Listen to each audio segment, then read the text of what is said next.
Bom, agora a gente vai mostrar uma outra luta, a luta diária da Leila. Ela é nutricionista e segue uma rotina cheia de exercícios físicos, tem uma alimentação super balanceada e todo esse esforço é por uma vida mais saudável. Tem que ter pique, ânimo e muita determinação. 2 treinos somados à dieta é uma soma que muitos não conseguem fazer. Leila, que é nutricionista, aprendeu. Mas de um tempo para cá, toda essa rotina passou a ser um tratamento. E nós vamos juntos. Bom, já são 6h36. Nós estamos em frente ao prédio, 37 já. Estamos em frente ao prédio da Leila Nasser, nutricionista. Opa, tá ventando, tá frio. E mesmo assim ela vai sair para treinar e nós vamos acompanhar toda a rotina dela de café da manhã, de treino, para saber como que é essa vida de nutricionista que está em busca do peso ideal. Vamos chamá-la aqui. Vamos ver. Eu não consigo comer muito de manhã e treinar, porque meus treinos geralmente são mais pesados, assim, são de 2 horas, 2 horas e meia, mas eu sempre levo uma banana, eu sempre levo castanha de caju, porque no meio, quando é treino de 2 horas, entre um e outro, eu paro e como. Primeiro treino iniciado, são 7 horas da manhã. O treino da Leila é funcional, usa pouco peso externo, prioriza a coordenação motora e o alongamento. Uma planilha de exercícios montada por um personal. A gente começa com a parte de flexibilidade, para ela melhorar a parte de flexibilidade, depois passa para o equilíbrio, depois a gente vai preparando, construindo o movimento. A partir disso, a gente chega na parte principal do treino, que é um exercício como trabalhando força, trabalhando potência, trabalhando agilidade, e isso aí vai fazer com que ela trabalhe o corpo como um todo, o gasto calórico é mais alto e ela consiga evoluir todas as valências físicas, não só ficando numa força como na musculação, a parte aeróbica na corrida, a gente mistura tudo.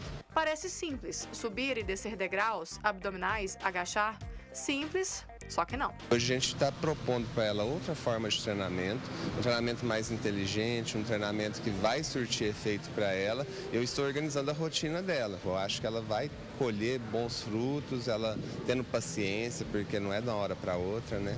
O suor escorre do rosto, mas ainda há uma longa estrada pela frente. Segunda etapa, 8 da manhã, spinning. O treino da bicicleta exige muito, haja força e fôlego.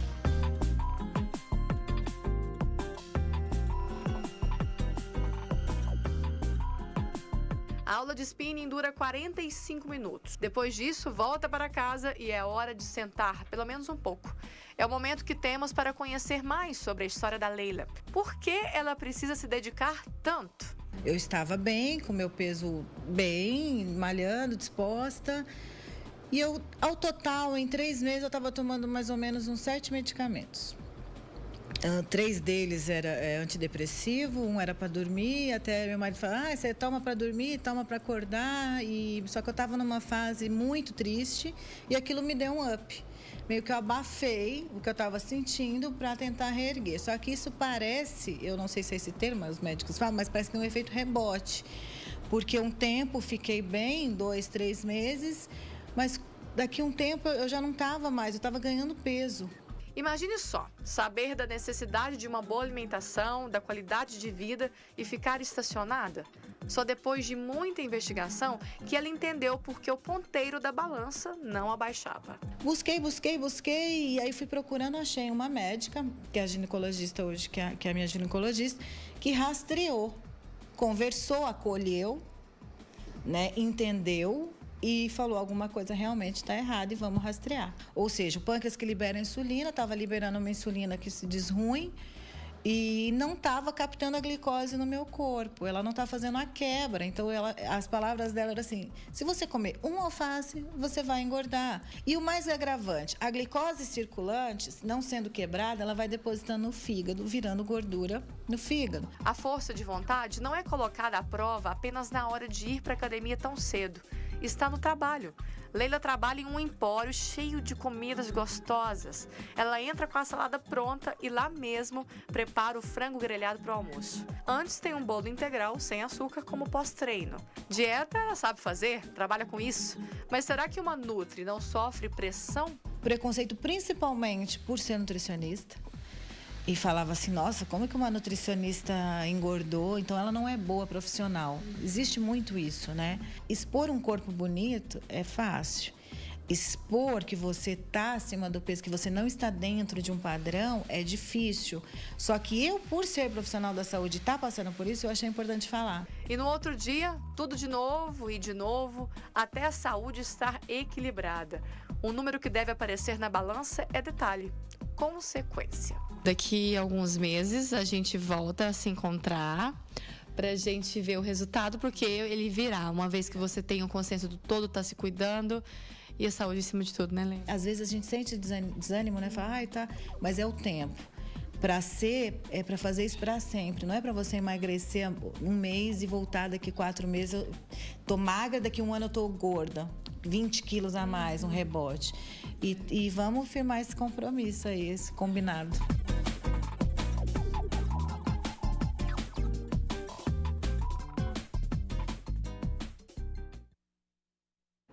Todos nós sofremos pressão em relação a isso, principalmente nós, mulheres, né? Quando a gente entra nessa luta e de repente a gente não consegue fazer com que o peso diminua, é um tormento. Agora, a gente falou desse rastreamento, né, que a Leila Nasser passou pra gente. Vamos saber mais? Eu tô aqui com a ginecologista Flávia Narciso, a ginecologista da Leila, e a gente viu, é uma luta, né, Flávia? Bom dia pra você. Bom dia, meu bem, tá bom? Eu tô ótima, obrigada por ter vindo, viu? A gente viu essa luta da Leila, que é uma luta de outras pessoas, e a Leila ainda sofre essa pressão porque é nutricionista, né? E como que foi feito esse rastreamento? Na verdade, assim, hoje a gente tem visto, porque as pessoas têm corrido atrás de uma beleza, de um emagrecimento e virou uma doença isso, né? Assim, todo mundo quer estar magro, todo mundo quer estar bonito. Só que eu acho que, na verdade, o que acontece? Às vezes as pessoas usam caminhos muito errados para chegar até lá. Eu acho que foi isso que aconteceu com a Leila, sabe? Ela, assim, ela estava bem, mas ela entrou num processo por uma perda, que ela não viveu esse luto, né?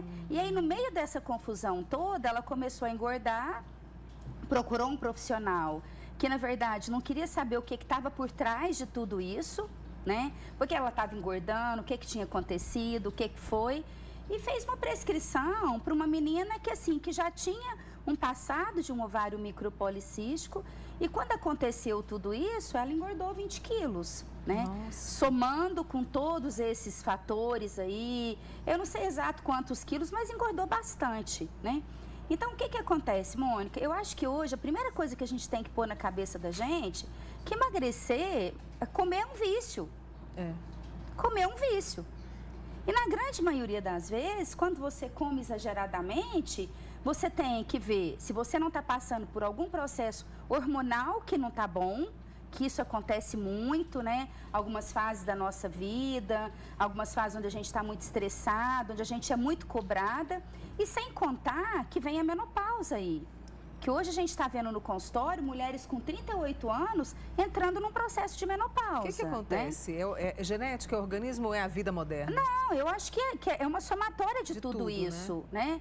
A vida moderna, a genética e principalmente quando você entra num processo de envelhecimento, que algumas mulheres começam com 38 anos, com 40, com 42, com 46, com 54, que bom se todo mundo começasse com 54, 60, né? O seu metabolismo, por si só, ele já vai ficar muito ruim. E aí, se você, nessa época, você soma alguns produtos, se você soma algumas medicações que estão sendo prescritas, a Deus dará por aí, o que acontece? Isso, dependendo do organismo, vai fazer um efeito muito bom, mas para algumas outras pessoas vai ser muito, mas muito, muito mesmo maléfico. Eu acho que é isso que a gente tem que cuidar, é isso que a gente tem que estar atento, né? O que está por trás de um ganhar de peso? Nem sempre é muitos pratos repetidos e uma alimentação desgovernada. Também mas não é só isso. Não, eu até brinco muito, eu falo assim, na Etiópia, eu falo isso muito para minhas pacientes, na Etiópia tem alguém gordo? Não, não tem, porque não tem comida, sem dúvida nenhuma, né? Mas aqui, no Brasil, a gente tem uma oferta de comida, uma comida muito boa, né? Que a nossa comida é uma comida muito agradável, muito palatável. E assim, mas por trás disso, tem muita coisa que tem que ser resolvido, que tem que ser conversado, que tem que ser investigado. E é aquela velha história, né? A gente só consegue enxergar o outro quando você abre os olhos para isso, porque senão você não vai enxergar o outro. É verdade. E no consultório isso é uma realidade também, né? A Flávia Narciso continua com a gente aqui hoje. Se você está passando por o mesmo problema como esse, né? Tá difícil de emagrecer, como a Leila tá passando, né? E ela descobriu. Daqui a pouquinho eu vou voltar com a Flávia Narciso e você pode perguntar também pelo 99897.000. Tudo bem? Vocês respiram um pouquinho? Eu já volto com você, viu, Flávia? A gente volta a falar agora sobre essa dificuldade que muitas vezes vem de emagrecer. De repente o peso empaca, as medidas não vêm. A gente contou a história da nutricionista Leila Nasser, que está conosco aqui. Leila, obrigada por ter vindo. Imagina, obrigada pelo convite. Viu? A ginecologista Flávia Narciso continua com a gente e você também pode participar. Antes da gente vir com as perguntas, Leila, quando você descobriu, né, que você fez a sua consulta com a Flávia, foi um alívio? Porque eu imagino que é uma pressão diária, né, que a gente sofre. Foi assim, eu fui em vários médicos, né, porque assim, eu tô aqui há 4 anos, eu não conhecia, né, os médicos da cidade. Eu fui em vários e tentativas frustradas, né, assim, não deu certo o tratamento, né, daria para outra pessoa, mas comigo não estava dando certo. Aí muitos me indicaram, acho que foi aquela coisa do universo, o mesmo nome. E aí eu falei, não, eu vou lá. Falei, ela vai me curar, né, assim, porque assim, por ser nutricionista, por estar acima do peso, sabendo que alguma coisa está errada, justamente por ser, e tem aquela pressão minha e de todos, né, mas do universo inteiro, mas mais minha mesmo, né. E eu falei, não vou mais atender, não vou mais fazer isso, porque realmente eu me sentia muito mal, porque eu fazia tudo para emagrecer, eu sabia que eu estava fazendo certo, só que eu não emagrecia. Eu falei, alguma coisa está errada. E quando eu tive a primeira conversa com a doutora Flávia, eu senti ali uma empatia, uma afinidade, que eu falei, não, agora vai dar certo, porque ela tocou até em pontos que eu já tinha esquecido, assim, né? Vou até abrir um parênteses aqui, porque tudo aconteceu depois do falecimento do meu pai.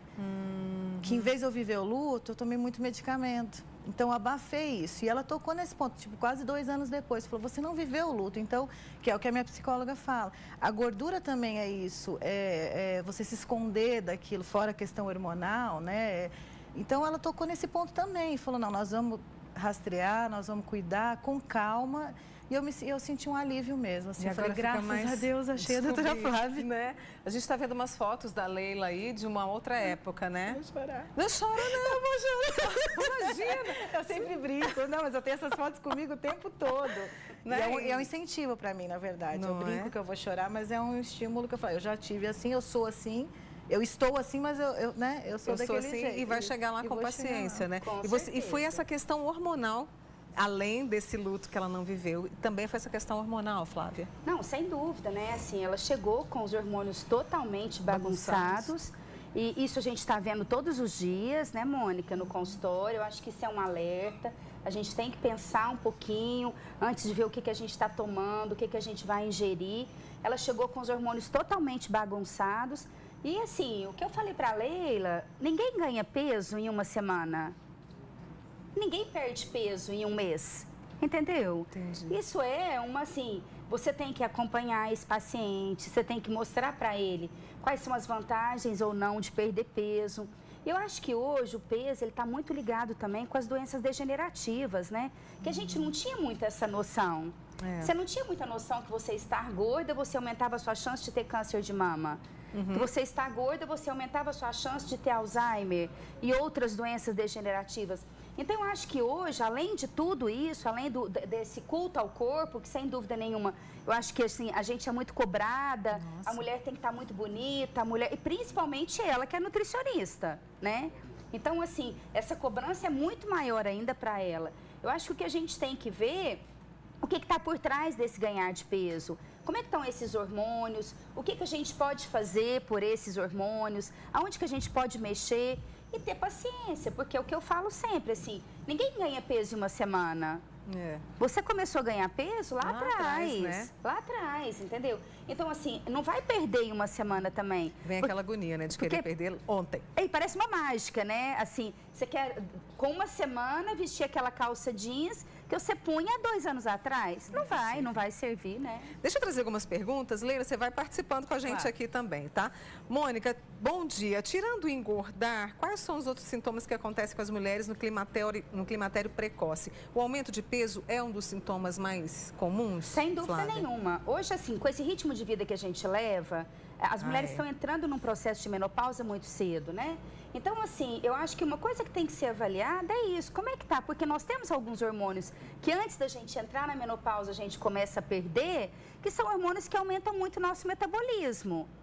Então, quando eles começam a cair, às vezes você nem está na menopausa ainda está menstruando, mas esses hormônios já começaram a cair, o metabolismo já começa a ficar mais lento, mais devagar. E aí é aí que a gente precisa entrar, é aí que a gente precisa dosar, é aí que a gente precisa ver como que esse paciente está hormonalmente falando. E agora, Leila, você está com seus hormônios, a coisa está entrando no eixo? Tá entrando. A doutora Flávia falou, você precisa passar por um período de desintoxicação, né? Porque foram muitos medicamentos. Enfim, aí ela falou um período de 3 meses. Eu sinto que eu tô melhor. Assim, a questão hormonal, ela vai fazer uns exames daqui uns 3 meses, mas assim, disposição para treinar, porque eu sempre treinei muito, eu sempre fiz muita atividade física, só que eu estava muito indisposta, não conseguia levantar da cama, isso era uma questão hormonal. Enfim, eu estava muito desmotivada. Agora, parece que com essa relação assim que a gente encontrou junto, esse tratamento, eu comecei a melhorar. Eu acordo muito cedo agora, eu vou treinar, eu tenho mais disposição, estou me sentindo mais bonita, estou melhor, embora ainda esteja bem acima do peso, mas a autoestima já voltou, porque eu senti uma luz no fim do túnel, né? E já teve resultados, assim, de questão, avaliação nutricional, de peso, já tive resultados, né? Eu já perdi quase 2% de gordura e aumentei quase 1% de músculo, que é massa muscular. Essa troca que é o ideal, né? Devagar. Ela falou devagar, mas é o ideal, para ser saudável e para sempre, né? Assim, quando a gente fala de hormônio, a gente sempre pensa assim, para as mulheres que já passaram ali dos seus 35, 40, me corrija a idade, tá? 50 e por aí vai. Mas hoje em dia, com essa vida que a gente tem, até a questão da alimentação também, que muita gente não se preocupa, isso pode interferir nos hormônios e levar ao aumento de peso? Sem dúvida nenhuma. Né? Sem dúvida. E assim, essa relação que eu falo muito, assim, a gente está discutindo com a Leila aqui, é uma síndrome metabólica. É uma síndrome metabólica. A Leila usou um remédio que aumentou mais ainda que piorou, nem aumentou, que piorou mais ainda essa síndrome metabólica dela. Então, assim, um hormônio que ela não estava precisando dele naquela hora, que desencadeou mais ainda, que fez essa síndrome metabólica ficar pior ainda. Então, assim, hoje a gente sabe que o ganho de peso, ele vai fazer com que todos os seus hormônios abaixem. Tem mulheres que chegam pra gente e falam assim, eu tô com a libido baixa e tudo e tal. Quando você faz essa mudança, quando procura uma boa nutricionista, um bom personal, associado com uma boa endócrina, uma nutróloga, uma ginecologista adequada, que você faz essa perda de peso, é claro que assim, né? Eu brinco muito que quando você tá magrinho, o tesão, claro que é muito melhor, não tenha dúvida, né? Mas assim, só isso aí, só essa falta, essa perda de peso já faz seus hormônios melhorarem muito, mas muito mesmo, não tenha dúvida. E eu acho interessante, eu vou trazer aqui a pergunta de uma amiga nossa, Celi do Verde Sul, mas antes disso, essa questão da medicação, como ela falou que tomou antidepressivo, tomou remédio para acordar, remédio para dormir, tem gente tomando a torta direito, né? Não, todos os dias, né? Eu brinco muito, isso que a Leila viveu, a gente vê isso muito, né? Assim, as pessoas hoje, por exemplo, assim, perdeu o marido, perdeu o filho, elas não vivem isso. Porque elas se entopem de antidepressivo, de sonífero e outras coisitas mais, né? E ela não vive aquele momento dela. Se você foi mandada embora do seu trabalho, você tem que viver isso aí. Isso é um luto, isso é uma perda. Você concorda comigo? Pode mais, eu perdi tanto já. Você vai ter que sacudir a poeira e recomeçar de novo. E se você não tem estrutura para isso, se você toma remédio para isso, toma remédio para aquilo, vai tomar para vai chegar uma hora que vai ter que estourar em algum lugar, você concorda? Concordo demais. Deixa eu deixar uma pergunta para a Flávia e para Leila, porque eu vou chamar o Kelson Venâncio agora, da Celi. Perdeu 10 quilos, o objetivo eram 13, não estou conseguindo perder, empacou. E tô tão ansiosa que estou tendo compulsão alimentar. Uma pergunta para vocês duas, já volto. Tá bom? Papo bom, né? Deixa eu voltar com as minhas amigas aqui, a Leila Nasser e também a Flávia Narciso. A gente está falando sobre essa questão, essa dificuldade para emagrecer, principalmente nas mulheres, né? A questão dos hormônios. E aí a Celi trouxe essa pergunta. Vocês lembram da pergunta? Lembro. E aí? Mônica, eu acho que assim, ó, o que ela tem que, a primeira coisa que ela tem que fazer, se perder 10 quilos, assim, parabéns para ela, né? Assim, a gente tem que tirar o chapéu, porque perder 10 quilos não é fácil. Eu acho que o que ela pode fazer agora, provavelmente, o que aconteceu? Ela vinha numa dieta mais restritiva, o organismo foi se acostumando com essa dieta mais restritiva, e aí, assim, depois de muito tempo de dieta, você acaba querendo dar uma chutada no balde mesmo, isso é normal. Eu acho que agora, uma coisa que é importante para ela, eu acho que até a Leila pode falar mais do que eu, ela dá uma aumentada um pouquinho nessa atividade física dela. Eu acho que é o caminho aí, tá? Ela aumentar um pouquinho, ela vai melhorar um pouco essa compulsão, porque vai produzir outros hormônios aí, ela vai melhorar um pouco essa compulsão. Eu acho que isso é fundamental aí agora nesse momento. É o aumento da atividade física e essa compulsão, a doutora Flávia falou certo, é a questão da... Quando você restringe muito, é muito comum que você tenha compulsão posteriormente, porque o corpo reage dessa forma. A atividade física, e se ela voltou a comer, eu não sei se ela tinha retirado o açúcar e a farinha branca que a gente fala, tira, pode até voltar outros alimentos, mas o açúcar, ele causa isso, porque é um ciclo vicioso, né? Aconteceu comigo também, é um ciclo, mesmo consciente, aconteceu comigo, então tá vendo que não é, que é normal. O ciclo vicioso, eu como açúcar, eu quero mais açúcar, e vem essa compulsão da necessidade. Então, assim, a atividade física e diminuição do açúcar e farinha branca. Deixa eu trazer mais uma pergunta aqui da nossa amiga Elisa. Mônica, o meu metabolismo é acelerado, sempre ajudou muito, né? Mas com a idade, o metabolismo diminui, que foi o que você falou, e ela toma antidepressivo. Olha a situação. O que tem que tomar cuidado aí é que, assim, o que eu falo sempre, gente, o antidepressivo, ele tem a indicação dele, eu acho que ele tem o momento de ser usado, eu acho que é importante o uso do antidepressivo, mas a gente tem que tomar cuidado porque alguns antidepressivos fazem com que você tenha uma diminuição maior ainda desse metabolismo, com ganho de peso, e uma coisa que interfere muito o antidepressivo, que hoje a gente tem visto isso muito no consultório, é em relação à libido também, né? Não só com peso, o antidepressivo e a libido também é uma coisa que você tem que avaliar com carinho aí, porque realmente muda muito, muito mesmo. A gente tem uma outra pessoa que é a Cida de Uberaba, ela tem 53 anos, ela faz zumba, faz academia, não almoça, não janta, come muita bobeira, bolacha, e o peso está variando entre 68 e 67. Vai variar. E vai piorar. Vai piorar. Vai piorar. Conforme ela for entrando na menopausa, com essa alimentação, vai piorar mais ainda. Porque, assim, ó, gente, uma coisa que a gente tem que entender, isso é muito importante, eu falo muito isso, assim, a gente tem que tentar tirar da nossa alimentação açúcar e farinha branca. É o caminho, começa tudo por aí. E é possível, né? Totalmente. Porque às vezes as pessoas, como que eu vou tirar o açúcar? Como que eu vou tirar primeiro que o açúcar, assim, você não tem a necessidade, o corpo não tem a necessidade do açúcar, né? O açúcar foi inventado pra gente. Você tem outros alimentos, você pode comer uma fruta que te dá a sensação de você estar comendo, de repente, um doce, mas é um outro tipo de açúcar que é bom que você vai acrescentar vitaminas, minerais, que faz parte, né? Que você precisa. A farinha branca, falo até das farinhas brancas, né? Dos venenos das farinhas, de todas as farinhas brancas, e é isso. Agora, você tem outras farinhas que você pode substituir, que tem fibra, que tem um baixo índice glicêmico, porque no meu caso estava a insulina alta, como que eu vou comer açúcar e farinha branca? Vai subir. A mesma coisa, porque você estimula isso é um ciclo, né? Então, você pode tirar, e tem muito aí alimentos no mercado, no mercado, que não é farinha branca e nem açúcar, que você pode substituir. Tranquilamente. E é saudável para o resto da vida, Só né? para infelizmente, a gente está encerrando, mas claro que a gente vai voltar nesse assunto. A Raquel, menopausa aos 44 anos é normal? Normal. E assim, o que a gente tem que pensar hoje, né, gente? Hoje não é dia de ficar sem açúcar e farinha branca. Porque hoje é dia de namorar, né? Hoje é dia de namorar. Hoje então, é chocolatinho, né? Tem que ter um chocolatinho, tem que ter um vinhozinho, uma massa. Mas assim, é exceção, né? Hoje é exceção, Eu vou até sugerir para a gente poder falar de farinha depois, aqui no Manhã Total, para a gente explicar para as pessoas, porque vem aquela coisa, mas farinha integral é caro, farinha de aveia é caro. Vamos conversar sobre isso melhor aqui no Manhã Total, você fica ligado. Deixa eu agradecer imensamente a Flávia Narciso, ginecologista, a Leila Nasser, nutricionista. Tamo junto. Vamos lá, Tamo junto. Tamo junto. Né? E você aí também que fez Eu que pergunta pra agradeço gente. o convite, viu, Mônica? Obrigada, Muito obrigada. Viu? Obrigada mesmo.